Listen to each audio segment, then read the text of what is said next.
Hello, everybody, and welcome to my channel Learn with Piyush.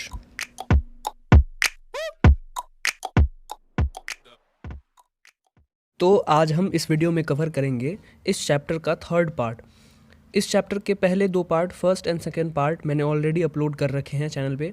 आप जाइए पहले वो देखिए वो दोनों पार्ट। अगर आपने देख लिया है तो बहुत अच्छी बात है, आप और हम यहाँ से कंटिन्यू कर सकते हैं।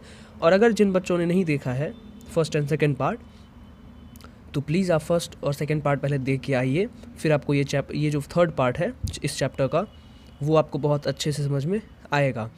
तो जो फर्स्ट और सेकेंड पार्ट है उस दोनों वीडियो का लिंक मैं आई बटन में दे रहा हूँ, वहाँ से आप डायरेक्टली वहाँ पे रीडायरेक्ट हो सकते हैं। तो आप उस पर क्लिक करके आप वहाँ पे वो दोनों पार्ट पहले देख लें, उसके बाद फिर आपको ये पार्ट अच्छे से समझ में आएगा।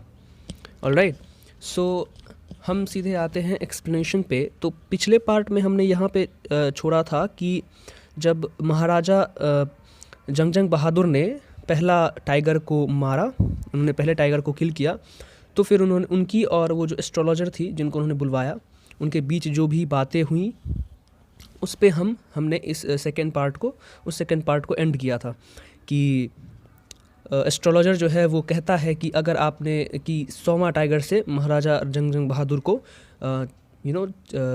अटेंटिव रहना चाहिए, उससे बच के रहना चाहिए, क्योंकि हो सकता है 100वां टाइगर उन्हें मार दे। ठीक है, तो फिर महाराजा कहते हैं कि अगर मैंने 100वें टाइगर को भी मार दिया तो क्या होगा। तो उन्होंने कहा कि मैं अपने बाल मुंडवा लूँगा, मैं अपनी चोटी जो है वो कटवा लूँगा, और उसके बाद मैं अपने सारे एस्ट्रोलॉजी के बुक्स वगैरह सभी को फाड़ के जला दूंगा। राइट, तो ये सारी बातें उन दोनों के बीच हुई थी। अब हम आएंगे सीधे थर्ड पार्ट पे। As the third part goes कि from that day onwards it was celebration time for all the tigers inhabiting Pratibandhapuram. मतलब उस दिन के बाद, कौन से दिन, जब राजा ने पहला बाघ का शिकार किया था, पहले बाघ को मारा था, उस दिन के बाद प्रतिबंधपुरम में जितने भी टाइगर्स रह रहे थे, इनहेबिटिंग का मतलब होता है कि एक पर्टिकुलर प्लेस या इन्वायरमेंट में रहना, इनहेबिटेट करना। राइट, तो उस प्रतिबंधपुरम में जितने भी टाइगर रह रहे थे उन सभी के लिए सेलिब्रेशन टाइम था। क्यों सेलिब्रेशन टाइम था वो हम जानेंगे कि the state banned tiger hunting by anyone except the Maharaja. ये जो जंग बहादुर जो थे प्रतिबंधपुरम के महाराजा, उन्होंने क्या किया, बैन कर दिया टाइगर का शिकार, हंटिंग ऑफ टाइगर बैन कर दी उन्होंने। और उन्होंने कहा कि कोई भी टाइगर को नहीं मारेगा, टाइगर का शिकार नहीं करेगा, भले ही कोई भी हो, एक्सेप्ट महाराजा। मतलब महाराजा जंग बहादुर वो चाहते थे कि वो ही सिर्फ टाइगर्स को मारे और कोई भी ना मारे। ठीक है, क्योंकि ताकि ये होगा कि अगर कोई और भी मारेगा तो हो सकता है टाइगर्स जो है धीरे धीरे ख़त्म हो जाएं और उन्हें 100 टाइगर मिले ही ना मारने के लिए। तो यहाँ पे राजा कितने डेस्परेट थे अपनी उस भविष्यवाणी को गलत साबित करने के लिए, यहाँ पे ये शो हो रहा है कि इस चक्कर में उन्होंने क्या किया, टाइगर्स हंटिंग जो है दूसरों के लिए बैन करवा दिया। ठीक है, एक्सेप्ट हिमसेल्फ। अब है a proclamation was issued to the effect that if anyone dared to fling so much as a stone at a tiger, all his wealth and property would be confiscated. मतलब है ये कि a proclamation was issued. Proclamation का मतलब होता है कि कोई भी एक पब्लिक अनाउंसमेंट या पब्लिक नोटिस हम कह सकते हैं जो कि जारी की जाती है from the higher authorities of any particular state. ठीक है, उसको हम कहते हैं प्रोक्लेमेशन, या फिर हम सिंपल सी भाषा में, मतलब राजा महाराजा के टाइम की भाषा में अगर कहें तो एक फरमान जारी किया गया। Right, a proclamation was issued, एक फरमान जारी किया गया, एक पब्लिक अनाउंसमेंट की गई, टू द इफ़ेक्ट। ठीक है, उस चीज़ को इफ़ेक्ट में लाने के लिए, मतलब जो निर्णय राजा ने लिया था, महाराजा जंग बहादुर ने, उसको इफ़ेक्ट में लाने के लिए एक फरमान जारी की गई। ठीक है, that if anyone dare to fling so much as a stone at a tiger. मतलब अगर कोई, फ्लिंग मतलब होता है थ्रो करना, फेंकना, अगर कोई एक पत्थर भी फेंकने की हिम्मत करता है बाघ के ऊपर, मतलब अगर कोई एक बाघ को पत्थर भी फेंक के मारने की कोशिश करता है, हिम्मत करता है, ठीक है, तो all his wealth and property would be confiscated. Confiscated का मतलब होता है जब्त कर लेना, ठीक है। तो अगर कोई ऐसी हिम्मत दिखाता है, मतलब ये फरमान जारी करने का मतलब उद्देश्य ये था कि लोगों में एक बात फैलाई जाए, एक बात लोगों के मन में डाल दी जाए कि अगर बाघ को किसी ने कुछ भी छोटा सा नुकसान, मतलब पत्थर फेंकना, मतलब एक छोटी सी खरोच भी लाई किसी बाघ के ऊपर, या ऐसी हिम्मत की किसी ने, तो क्या होगा, एज अ रिज़ल्ट उसके सारे धन संपत्ति जो हैं वो जब्त कर लिए जाएंगे फ्रॉम द स्टेट, राइट। मतलब वो उसको जो है वो स्टेट अथॉरिटी क्या करेगी, उसके सारे संपत्ति और जो भी उसका धन है, जो भी उसका प्रॉपर्टी है, वो सारी चीज़ें क्या हो जाएगी, सीज हो जाएंगी, जब्त कर ली जाएंगी स्टेट के द्वारा, ठीक है। The maharaja vowed he would attend to all other matters only after killing the 100 tigers, right. So vowed का मतलब होता है कसम खाना, राइट। महाराजा वाउड मतलब महाराजा ने कसम खाया कि he would attend to all other matters only after killing the 100 tigers, मतलब कि वो कोई भी मैटर हो वो उसको तभी अटेंड करेंगे या तभी उसके बारे में कुछ बातें करेंगे या उसके बारे में सोचेंगे या निर्णय लेंगे, तभी लेंगे वो चीज़ जब वो 100 बाघ को, 100 टाइगर्स को मार देंगे। मतलब अब यहाँ से आप अंदाज़ा लगाइए कि महाराजा कितने डिस्परेट थे, कितने ज़्यादा वो अधीर थे, इम्पेशेंट थे 100 टाइगर को मार के अपनी उस भविष्यवाणी को गलत साबित करने के लिए। इतने ज़्यादा डिस्परेट थे कि वो राज्य के किसी भी मैटर को डील करने के लिए उन्होंने मना कर दिया। उन्होंने कसम खाई कि मैं किसी और मैटर पे बात ही नहीं करूँगा, तब तक नहीं करूँगा जब तक कि मैं 100 टाइगर्स को मार नहीं देता, और उस एस्ट्रोलॉजर के जो भविष्यवाणी थी उसको मैं झूठा साबित ना कर दूं, तब तक मैं कोई भी और मैटर पे बात ही नहीं करूँगा। ये उन्होंने कसम खाई। Initially the king seemed well set to realise his ambition. अब इसका मतलब ये हुआ कि शुरुआत में जो महाराजा थे जंग बहादुर, वो अपने गोल को अचीव करने के लिए बहुत ही वेल प्रिपेयर्ड थे, राइट। वेल सेट मतलब well prepared. He was very well prepared to achieve his ambition, and his ambition was to to prove that statement, to prove that भविष्यवाणी wrong, right। जो उस एस्ट्रोलॉजर ने की थी उस भविष्यवाणी को गलत साबित करना ही उनका एकमात्र एम्बिशन था, ठीक है। अब है not that he faced no dangers, there were times when the bullet missed its mark, the tiger leapt upon him and he fought the beast with his bare hands, each time it was the Maharaja who won। अब इस paragraph से महाराजा की जो शौर्य हम कह सकते हैं, जो वीरता थी, वो बाहर निकल के आती है। वो ये है कि मतलब ऐसा नहीं है कि वो अपने इस एम्बिशन में सक्सेसफुल ही होते गए, right. Not that he faced the no dangers, मतलब ऐसा नहीं कि वो एकदम आसानी से उन्होंने सारे टाइगर्स को मारते गए, वो सबको किल करते गए। देयर वेयर टाइम्स, ऐसा भी समय आया, when the bullet missed it's mark, जब वो बंदूक से गोली चलाते थे तो वो बाघ को नहीं लगती थी। And the tiger left upon him, और उसके बाद टाइगर जो है उनके ऊपर छलांग लगाता था, लाइक उनको खाने के लिए, या फिर क्योंकि वो अपनी जान बचाएगा, कैसे बचाएगा, महाराजा को मार के, ठीक है। तो वो महाराजा को नुकसान पहुंचाने के लिए उनके ऊपर छलांग मारता था, उनके ऊपर झपटता था। And he fought the beast with his bare hands, और वो अपने मजबूत हाथों से ही उस बीस्ट, मतलब होता है एक बहुत ही शक्तिशाली जानवर हम कह सकते हैं। ऑब्वियसली बाघ एक बहुत शक्तिशाली जानवर होता है, तो उस बाघ से वो अपने मजबूत हाथों से ही लड़ते थे, ठीक है। And each time it was the Maharaja who won, ठीक है। और ईच टाइम, हर टाइम जो है वो महाराजा ही थे जो जीतते थे। मतलब महाराजा इतने, यहाँ पे आपको पता चल सकता है कि यहाँ पे महाराजा जो थे वो कितने ज़्यादा वीर थे, कितने ज़्यादा बलशाली थे कि वो बाघ को, अगर कई बारी जब बुलेट जो है वो बाघ को नहीं लगती थी तो कई बारी वो अपने हाथ से ही लड़ते थे और जीतते भी थे। बहुत बारी ऐसा हुआ है। और यहाँ से हम एक जनरल चीज़ कंक्लूड कर सकते हैं कि लाइफ में हमेशा आपको सक्सेस ही मिलेगी ये ज़रूरी नहीं है, ठीक है। फेलियर्स भी कई बारी मिलते हैं, and you will have to face that on your own. और उस टाइम पे वो फेलियर को फेस करना वो आपको ही है, वो कोई और आपके बदले फेस नहीं करेगा वो, राइट। तो यहाँ से आप ये कंक्लूड कर सकते हैं कि in every walks of life, कोई भी फील्ड में, success and failure are the two parts, right. जैसे कॉइन के दो पहलू होते हैं एक सिक्के के, हेड्स एंड टेल्स, वैसे ही लाइफ में किसी भी फील्ड में अब जब आप काम करते हैं या उसके लिए काम कर रहे हो, तो सक्सेस और फेलियर दोनों ही आपको मिलेंगी, देखने को मिलेंगी। डिपेंड करता है आपको कि how you deal it, right. तो यहाँ पे फेलियर के तौर पे महाराजा को ये हाथ लगता था कि बुलेट जो है वो मार्क पे मतलब बाघ को नहीं लगती थी, मिस कर जाती थी, एंड बदले में बाघ उनके ऊपर झपटता था, राइट। मतलब फेलियर उसके ऊपर मतलब इंसान के ऊपर हावी होता है, ठीक है। लेकिन महाराजा हर बार अपने मजबूत हाथों से लड़ते थे और जीतते थे। मतलब इंसान हमेशा अपनी दृढ़ संकल्प से लड़ता है और जीतता भी है, राइट। तो यहाँ से हम ये कंक्लूड कर सकते हैं, ऑलराइट। अब है at another time he was in danger of losing his throne. अब है कि एक बार फिर महाराजा जो थे वो अपनी राजगद्दी खोने के खतरे में आ गए थे। ये क्यों आए, कैसे आए, अभी आगे हम एक्सप्लेन करेंगे।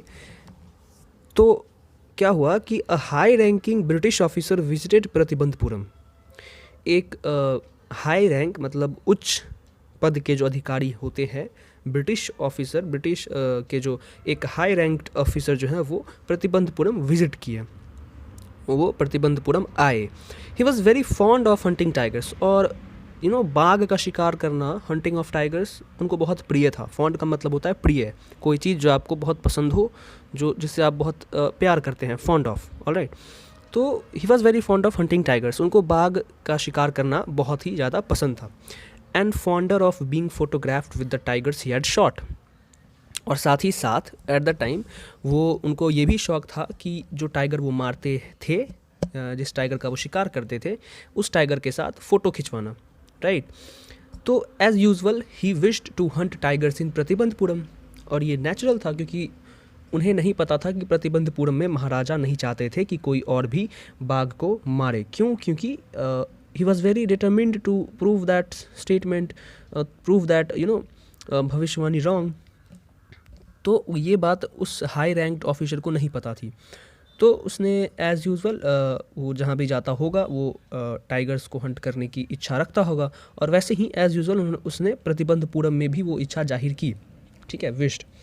But the Maharaja was firm in his resolve. लेकिन महाराजा जो थे वो बहुत दृढ़ थे, राइट। रिजॉल्व मतलब होता संकल्प। उन्होंने जो संकल्प ली थी, उन्होंने जो प्रण लिया था, उन्होंने जो प्रॉमिस किया था खुद से कि मैं 100 बाघ को मारूंगा तो मारूंगा, उस चीज़ को लेके वो बहुत दृढ़ थे। मतलब he was very firm, he was very determined उस चीज़ को लेके कि मैं 100 टाइगर्स को मार के ही रहूँगा। ही रिफ्यूज़ परमिशन, और एज अ कॉन्सिक्वेंस उसने महाराजा ने क्या किया, परमिशन देने से इनकार कर दिया, मना कर दिया कि आप प्रतिबंधपुरम में टाइगर का हंट नहीं कर सकते हैं। I can organise any other hunt. मैं कोई और शिकार आपके लिए आयोजित करवा देता हूँ, आप वहाँ जाइए। You may go on a bore Hunt. Bore का मतलब होता है सुअर, राइट। तो महाराजा कह रहे हैं कि आप सुअर के शिकार पे जाइए। You may conduct a mouse Hunt, और आप चाहें तो आप चूहे का भी शिकार ऑर्गेनाइज कर सकते हैं, हम उसमें मदद करेंगे आपकी। We are ready for a mosquito hunt. ये एक फ़नी है, ये एक फ़नी यहाँ पे फ़नी तरीके से ऑथर ने यहाँ पे डिस्क्राइब किया है कि हम इस बात के लिए भी तैयार हैं कि आप एक मच्छर का भी हंट कीजिए, आप एक मच्छर का भी शिकार कीजिए। यू कैन इमेजिन, अब आप यू कैन इमेजिन, राइट, कि कोई मच्छर का शिकार कर रहा है। हाउ, आई मीन मच्छर का शिकार तो हम सभी करते हैं, डेली करते हैं, है ना। तो यहाँ पे इसका मतलब ये हुआ कि राजा चाहते थे, महाराजा जंग बहादुर चाहते थे कि वो जो हाई रैंक ब्रिटिश ऑफिसर है वो कोई भी शिकार पे जाए, मुझे उससे कोई फ़र्क नहीं पड़ेगा। मतलब राजा को उससे कोई फ़र्क नहीं पड़ेगा, बस वो टाइगर का हंट मैं नहीं करने दूंगा। राजा वो कह रहे थे कि मैं टाइगर का हंट नहीं करने दूंगा, बाद बाकी आपको जिसका भी करना है, इवन मच्छर का करना है मच्छर का करो, लेकिन मैं टाइगर का नहीं करने दूंगा, मतलब नहीं करने दूंगा, ठीक है। But tiger Hunt that is impossible. मतलब यहाँ पे साफ शब्दों में उन्होंने इनकार कर दिया उस हाई रैंक्ड ब्रिटिश ऑफिसर को, ठीक है। अब उस टाइम पे चूंकि ब्रिटिश का दबदबा था, सारे स्टेट्स ब्रिटिश के अंडर ही थे, फिर भी महाराजा जंग बहादुर ने क्या किया, उस हाई रैंक्ड ऑफिसर को, ब्रिटिश ऑफिसर को मना कर दिया टाइगर हंट के लिए। तो अब ये एक बहुत ही नॉर्मल सी बात हो जाती है कि अगर आप अपने से उच्च अधिकारी मतलब अपने से हायर अथॉरिटी को अगर किसी चीज़ के लिए मना करो, तो obviously your power and authority will come into danger, right. Specially तब जब वर्चस्व उस हाई रैंक्ड अधिकारी का हो, ठीक है। तो इसीलिए यहाँ पे महाराजा जो है वो अपनी राजगद्दी खोने के कगार पे या खतरे में आ गए थे, ठीक है। द ब्रिटिश ऑफिसर्स सेक्रेटरी, और वो जो हाई रैंक का ब्रिटिश ऑफिसर था उसका जो सेक्रेटरी था, sent word to the Maharaja through the Dewan, ठीक है, कि तो ब्रिटिश अब है the British officer's secretary sent word to the Maharaja, मतलब वो जो ब्रिटिश ऑफिसर थे उसका जो सेक्रेटरी था, राइट, उसने क्या किया, एक संदेश भेजा। सेंट वर्ड का मतलब होता है संदेश भेजना, टू द महाराजा, महाराजा को एक संदेश भेजा थ्रू द दीवान, दीवान के थ्रू, दीवान उस टाइम पे वो होते थे जो मैसेज ले जाया करते थे, ठीक है, that the Dorai himself did not have to kill the tiger. अब ये दुराई क्या होता है वो मैं आपको बताता हूँ, ठीक है। दुराई का मतलब होता है कि जो ब्रिटिश ऑफिसर जो होते हैं उसको हम दुराई कहते हैं। मतलब ये कि ब्रिटिश ऑफिसर के सेक्रेटरी ने ये संदेश भेजा दीवान के थ्रू महाराजा को, जंग बहादुर महाराजा को, कि Durai himself did not have to kill the tiger. मतलब कि जो ब्रिटिश ऑफिसर हैं वो खुद नहीं मारना चाहेंगे, मतलब वो चाहते हैं कि आप ही टाइगर को मारे, ठीक है। The Maharaja could do the actual killing, मतलब कि महाराजा ही एक्चुअल किलिंग मतलब मारे महाराजा ही। What was important to the Durai, मतलब उस ब्रिटिश ऑफिसर के लिए ये इंपॉर्टेंट था, was a photograph of himself holding the gun and standing over the tiger's carcass, ठीक है, कैरकेस, राइट। मतलब ये है कि ब्रिटिश के सेक्रेटरी ने दीवान के थ्रू महाराजा जंग बहादुर को ये संदेश भेजा कि ब्रिटिश ऑफिसर मतलब दुराई जो है, मतलब ब्रिटिश ऑफिसर जो है वो खुद बाघ को नहीं मारेंगे, ठीक है, बाघ को महाराजा ही मारे, उससे ब्रिटिश ऑफिसर को कोई आपत्ति नहीं है, ठीक है। बस ब्रिटिश ऑफिसर ये चाहते हैं कि जो बाघ को महाराजा मारेंगे उस बाघ के उनको एक फ़ोटोग्राफ चाहिए उस बाघ के, उस मरे हुए बाघ के साथ, वो एक गन को पकड़े हुए हैं और बस उनको फ़ोटोग्राफ से मतलब है कि हाँ फोटोग्राफ में ये डिपिक्ट हो कि अच्छा इस ब्रिटिश ऑफिसर ने इस बाघ को मारा है, ठीक है। ये सैरकस का मतलब क्या होता है, सॉरी कैरकस का मतलब क्या होता है मैं बताता हूँ। कैरकस का एक्चुअली मतलब होता है शव, लाश, ठीक है, मरी हुई बॉडी, ठीक है। तो मतलब यहाँ पे ब्रिटिश ऑफिसर ने ये बात बताई महाराजा को, ठीक है, थ्रू द दीवान, कि वो ये नहीं चाहते हैं कि वो मारे, महाराजा ही मारे, महाराजा जंग बहादुर ही मारे टाइगर को, उससे उनको कोई आपत्ति नहीं है। बस उनको इतना है कि उनको एक फ़ोटोग्राफ चाहिए उस डेड बीस्ट के साथ, मरे हुए बाघ के साथ, एक गन को पकड़े हुए हैं वो, और उनको एक फ़ोटोग्राफ चाहिए, बस उनकी इच्छा इतनी सी थी, ठीक है। But the maharaja would not agree even to this proposal. लेकिन महाराजा जो थे वो इस प्रपोजल के लिए भी नहीं माने, उनको ये भी बात ही didn't agree to this thing also. If he relented now what would he do if other British officers turned up for tiger hunts. Relented का मतलब होता है कोमल पड़ जाना, या फिर यू कैन से कि अलाउ कर देना एक तरह से। तो महाराजा यहाँ पे ये सोच रहे हैं कि इफ़ ही रिलेंटेड नाउ, अगर वो कोमल पड़ गए, सॉफ्ट पड़ गए और उनकी बात मान ली उन्होंने अभी, तो व्हाट वुड ही डू, वो क्या करेंगे if other British officers turned up for tiger hunts. अगर इसी हिसाब से, अगर इसी तरीके से और भी ब्रिटिश ऑफिसर्स आते गए और सब ने इच्छा जाहिर करनी शुरू कर दी कि मुझे भी प्रतिबंधपुरम में टाइगर हंट करना है, मुझे भी करना है, तो फिर वो क्या करेंगे। क्योंकि एक होता ना कि अगर आप किसी एक के साथ सॉफ्ट हो जाओ किसी चीज़ को लेके, तो फिर आपको सभी के लिए होना पड़ेगा, स्पेशली तब जब आप एक बहुत बड़े एज अ उच्च अधिकारी आप हो, चाहे महाराजा हो, चाहे कोई बड़ी अथॉरिटी पे हो, तो अगर आपने किसी एक के लिए फेवर किया है तो ऑब्वियसली दूसरा या तीसरा भी आपको डिमांड करेगा उस चीज़ के लिए। तो राजा इस चीज़ के कारण जो है वो उन्होंने इस फोटोग्राफ वाली बात के लिए भी मना कर दी, ठीक है। अब है because he prevented a British officer from fulfilling his desire the Maharaja stood in danger of losing his kingdom itself. अब चूँकि महाराजा ने ब्रिटिश ऑफिसर को ही मना कर दिया फ्रॉम फुलफिलिंग हिज डिज़ायर, उसकी जो इच्छा थी टाइगर हंट करने की, उससे महाराजा ने एक ब्रिटिश ऑफिसर को ही मना कर दिया, वो भी हाई रैंक के ब्रिटिश ऑफिसर्स को। तो महाराजा खुद ही क्या हुए, अपने साम्राज्य को खोने की कगार पे आ गए, मतलब खतरे में आ गए। वो जो है वो मे बी वो गुस्सा गया हो, और मे बी वो अपर अथॉरिटी से बात करके महाराजा से उनकी राज्य जो है वो छीन ले, कुछ भी हो सकता था, क्योंकि उस टाइम पे जो है वो अधीन थे, भारत जो था अधीन था ब्रिटिशर्स के हाथों, ठीक है। तो अब है कि the Maharaja and the Dewan held deliberations over the इस इशू, ठीक है। अब महाराजा और उसका जो दीवान था, महाराजा के जो दीवान थे, वो उन दोनों ने इस मुद्दे के ऊपर बातचीत की, इस मुद्दे के ऊपर बहस की। As a result a telegram was dispatched forthwith to a famous British company of jewellers in Calcutta. और एज अ रिज़ल्ट मतलब दीवान के साथ सलाह मशवरा करने के पश्चात एज अ रिज़ल्ट, ठीक है, कॉन्सिक्वेंस के तौर पे ये हुआ कि एक टेलीग्राम, एक तार, उस टाइम पे टेलीग्राम मतलब तार भेजा जाता था, ठीक है, was dispatched forthwith to a famous British company. मतलब एक तार जो है वो डिस्पैच किया गया महाराजा की ओर से, ठीक है, एक फेमस ब्रिटिश कंपनी थी ज्वेलर्स की, कलकत्ता में एक बहुत ही फेमस ज्वेलर्स की कंपनी थी जो कि ब्रिटिशर्स के द्वारा ओन की जाती थी।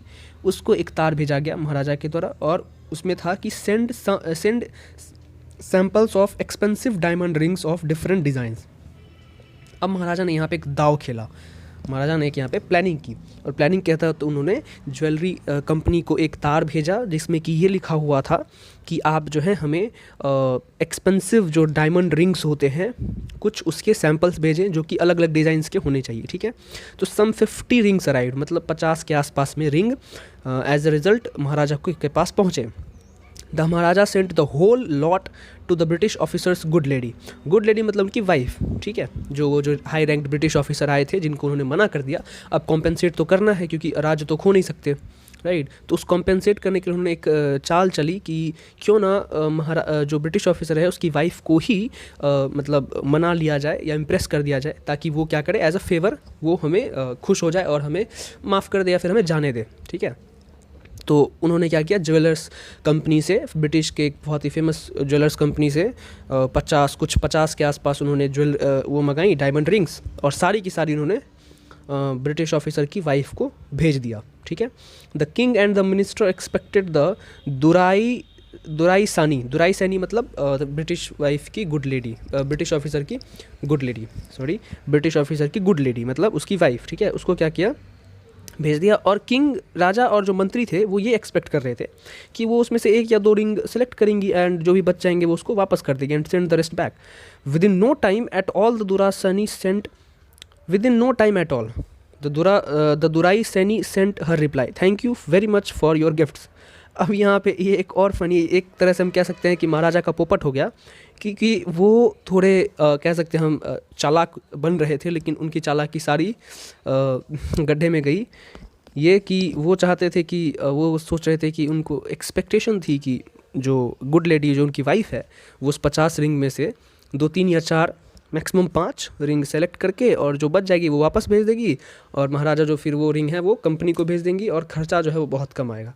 लेकिन आपको पता ही है ladies are fond of the jewelleries and all, जो भी है, ठीक है, उनको ज्वेलरी बहुत पसंद होती है। तो राजा यहाँ पे मात खा गए, उनको ये आइडिया नहीं था कि ऐसा भी होता है। उन्होंने 50 रिंग भेज दिए और वो 50 रिंग लौट के नहीं आई, ठीक है। सो यहाँ पे हम कह सकते हैं रेस्ट इन पीस 50 रिंग्स।